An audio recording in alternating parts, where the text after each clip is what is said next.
Shalom, selamat pagi. Pada pagi hari ini, saya ingin men-sharingkan sebuah cerita dengan judul Hati yang Mau Berubah. Baiklah, saya akan memulainya. Tuhan mengasihi apa adanya, namun Ia menolak membiarkan kita seperti itu.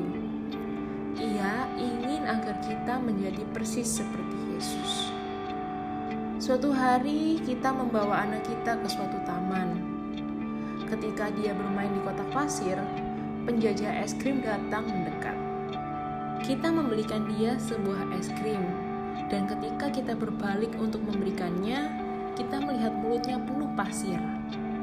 Tempat yang seharusnya kita berniat mengisi dengan sesuatu yang enak, justru diisinya dengan kotoran. Apakah kita mengisi dia dengan kotoran di mulutnya? Tentu saja tidak. Apakah ia sudah bukan anak kita lagi karena kotoran itu? Tentu tidak.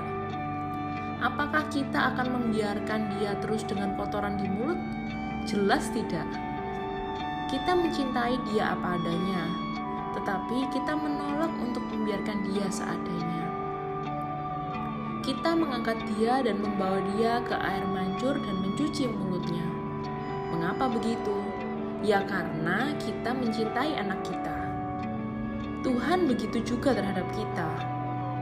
Ia mengangkat kita mendekati air mancur.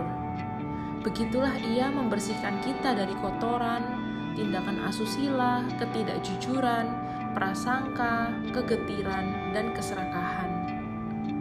Kita tidak menyukai pembersihan itu. Bahkan kadang-kadang kita mau memilih kotoran ketimbang es krim. Kalau tubuh kita berfungsi kurang baik, kita mencari bantuan untuk penyembuhan. Tidakkah seharusnya kita berbuat yang sama untuk hati kita? Tidakkah kita harus mencari bantuan untuk sikap kita yang selalu memandang dunia ini dengan muka asam?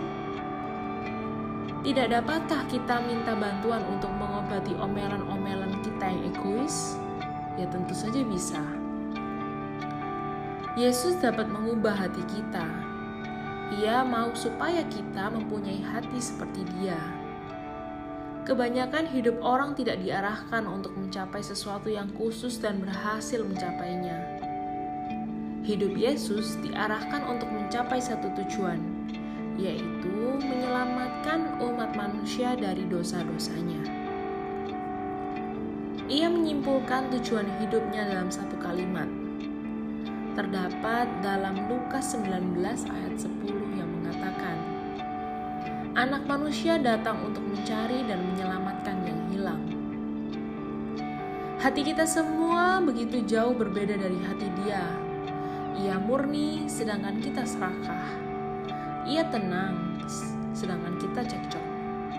Ia bertujuan, sedangkan kita dialihkan perhatian. Ia menyenangkan, sedangkan kita lekas marah. Ia rohani, sedangkan kita terikat pada hal-hal duniawi. Jarak antara hati kita dan hati Dia begitu besar.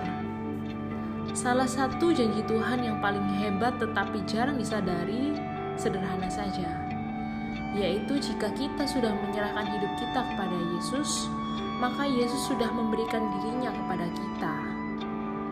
Ia telah membuat hati kita menjadi tempat kediamannya. Di dalam Galatia 2 ayat 20 mengatakan, Namun aku hidup, tetapi bukan lagi aku sendiri yang hidup, melainkan Kristus yang hidup di dalam aku. Kadang kita membuat kesalahan dengan jiwa yang diselamatkan, tetapi hati yang tidak mau berubah. Ada hubungan tetapi tidak mau berubah. Kita mengandalkan Kristus untuk menyelamatkan, tetapi menantang perubahan. Yang pasti, Tuhan mempunyai rencana yang ambisius bagi kita. Dia yang menyelamatkan jiwa kita, dan Dia juga yang ingin sekali mengubah hati kita. Rencananya tidak kurang dari transformasi total, perubahan sepenuhnya.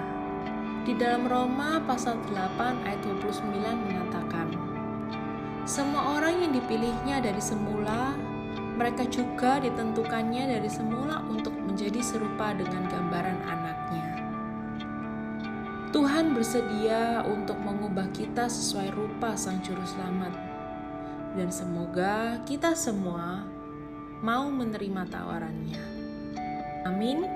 Terima kasih.